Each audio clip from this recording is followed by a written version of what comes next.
you're lonely. You want more friends, you want more of a social life, you want more out of your social interactions, or you simply just want to be more confident in social situations.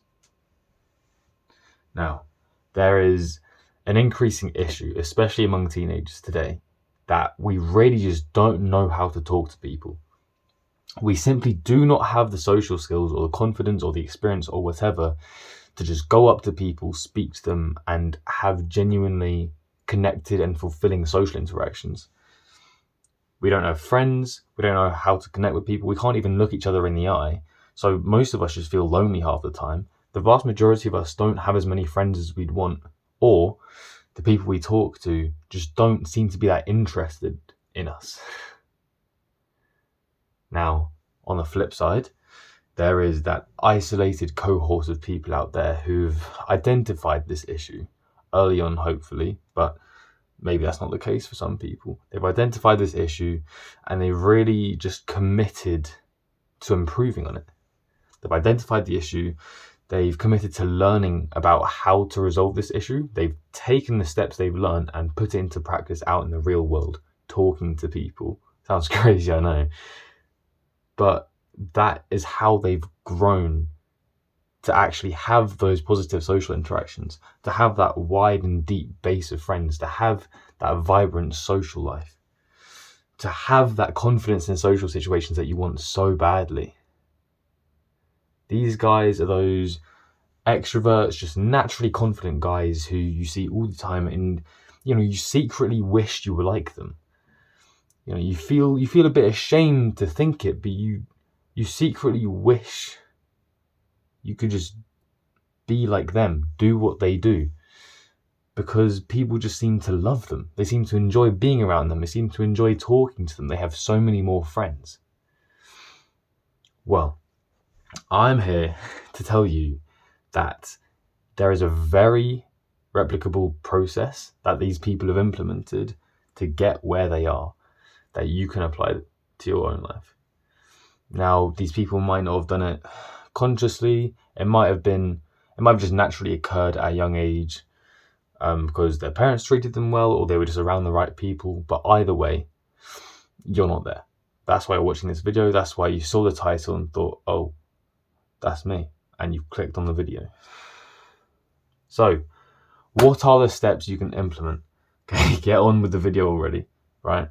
So, number one, the very most important principle you can you can follow when it comes to improving your social life. Practice failure.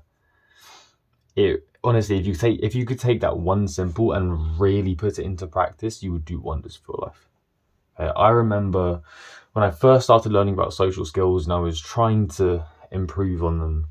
I was in the gym. I saw this guy across the room at the squat rack who I knew he went to my school, so I'd actually seen him before. And I was putting on the headphones, listening to some hardcore music, trying to hype myself up to actually go and talk to him like a normal human being. So it works. I walk over. I'm not breathing properly because I'm so nervous. I tried to say like, excuse me, bro. All that comes out is like a really high pitched squeak because I wasn't breathing properly. I stutter. I speak way too fast. I am an absolute mess. Okay, and I walk away from that social interaction feeling like an absolute failure. I feel like I attempted to make some growth for myself, but after performing so badly, I must have just completely failed. I must have not made any progress. I was absolutely convinced of that. But you know what happened? The next time I went and tried to talk to someone, it was easier. It really is that simple. Try, fail miserably, okay, and then you've proved to yourself that you can fail miserably and still be okay. And then it makes it that much easier to go and do it the next time. Because basically every time you fail and you're okay regardless, you're conditioning your brain to believe that you'll be okay regardless, and that's where the confidence comes from. So I repeated that process over and over and over and over and over again, and now I genuinely think I could go up to pretty much any stranger and just talk to them. all because I failed miserably many times. Okay, next principle, pretend you're confident. It might sound backwards, it might sound superficial, it might sound fake, and guess what? It is, but it works magic. Okay, even after building my social skills up so high, I'm kind of sucking myself off. My social skills aren't incredible, but they're a lot better than they used to be. Okay, even after building my social skills up so much, I still have those days where I feel like a little bitch.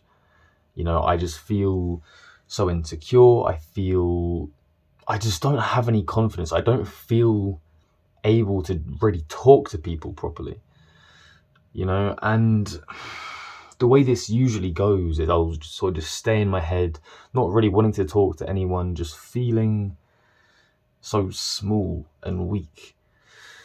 Now, I recently learned a lot about identity, right? And so I thought I'd put it into practice. So I literally just pretend to be someone who's confident. So I've started using that, and it acts as an amazing pattern interrupt. So usually I just get stuck in this cycle of not feeling confident, not talking to people, not feeling confident, not talking to people.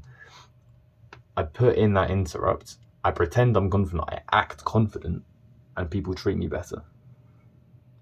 I act confident, people assume that I've got something to be confident about, so they treat me better, and because they're treating me better, I feel confident because the social interaction's gone well. So that forms a positive feedback loop, and it just keeps getting better from there. Now, what are some ways that you can make yourself seem more confident? Number one, I will say, is posture. So it doesn't seem like it's that significant, but you'll notice once you actually fix your posture that when you're talking to a guy who's like standing like this, he's a bit hunched over, he's not really standing up straight, maybe his neck's a bit forward, maybe he's not really looking you in the eye properly.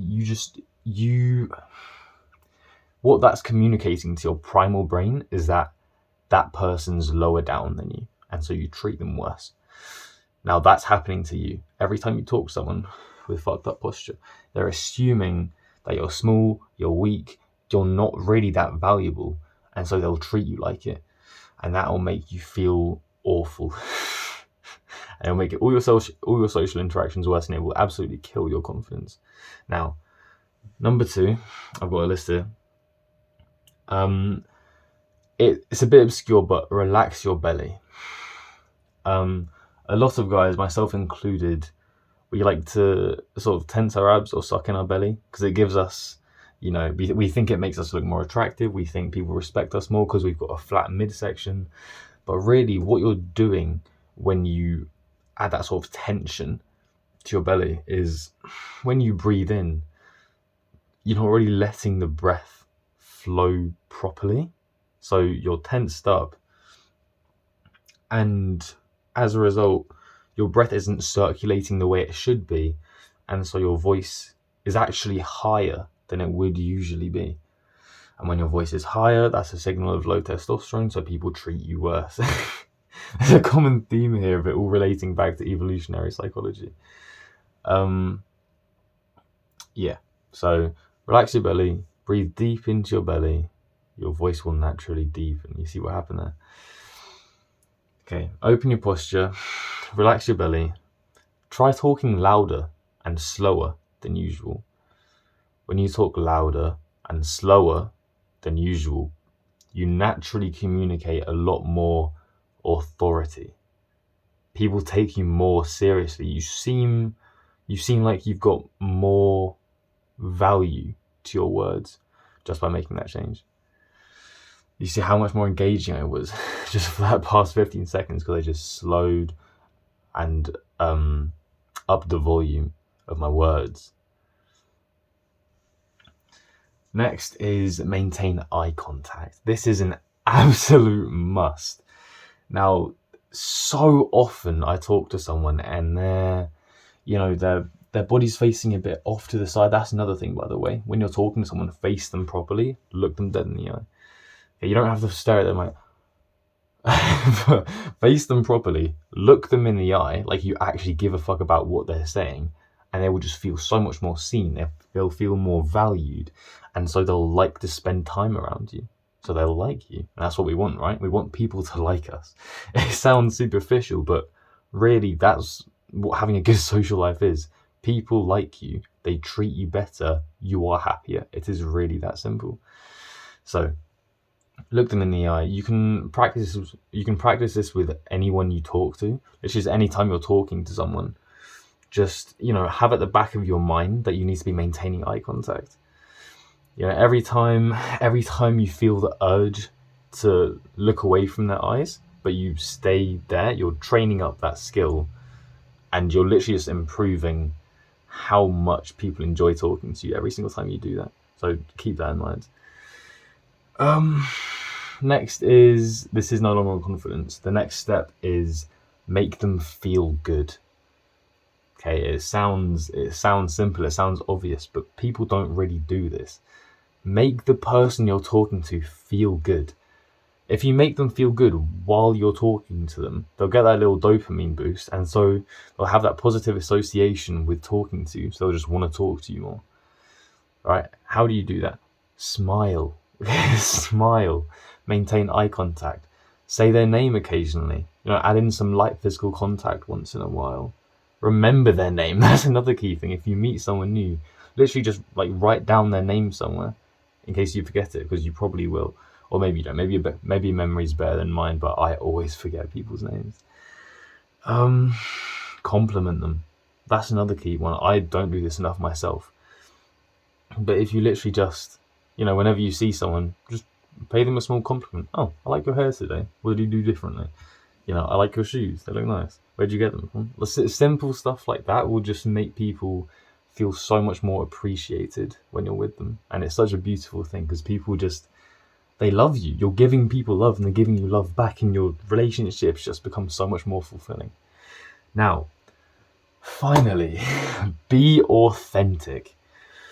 Okay, it's such a platitude to say, oh, just be yourself. And I would have said maybe a few months ago that that's not the greatest advice you could give someone, because just acting like you has gotten you the results you've gotten so far. And if you're not happy with the results you've gotten so far, but really, I think as you become more confident, if you can learn to just take off the filter on what you're doing, I always used to think that if I took off the filter that I was keeping on my my words, my actions, whatever, I thought that if I just acted how I felt, people would think I was weird. And you know what? I wish I could say I was wrong. I was absolutely right. People do think I'm really fucking weird, but they love it. That's the thing. When you're just fully yourself and you don't hold anything back, if you combine that with confidence, no one's going to question it. You can be completely yourself, and they will just love being around you, because when you're fully yourself, the kind of energy that you can put out into, or the kind of energy that you can bring to every conversation, is just so much greater, because you're really being you. You can't have that kind of high energy and just that kind of energy that people just love to be around because it makes them feel invincible. You can't have that if you're constantly stuck in your head, trying to act a certain way, trying to be someone else. Okay, I know I said the thing about identity. That's more so at the start. When you're stuck in that mindset of being that little bitch that doesn't know how to talk to people, 100% switch your identity. Pretend you're someone else who you always see absolutely dominating social interactions. Pretend you're them, get your confidence up, and once your confidence is up, try to focus more on just being as authentic as possible. And that is my recipe for building a very successful, very fulfilling, very loving, satisfying social life. Now, if you found any value to this video, which I really hope you did, please subscribe down below. It really helps a lot. But yeah, that is all.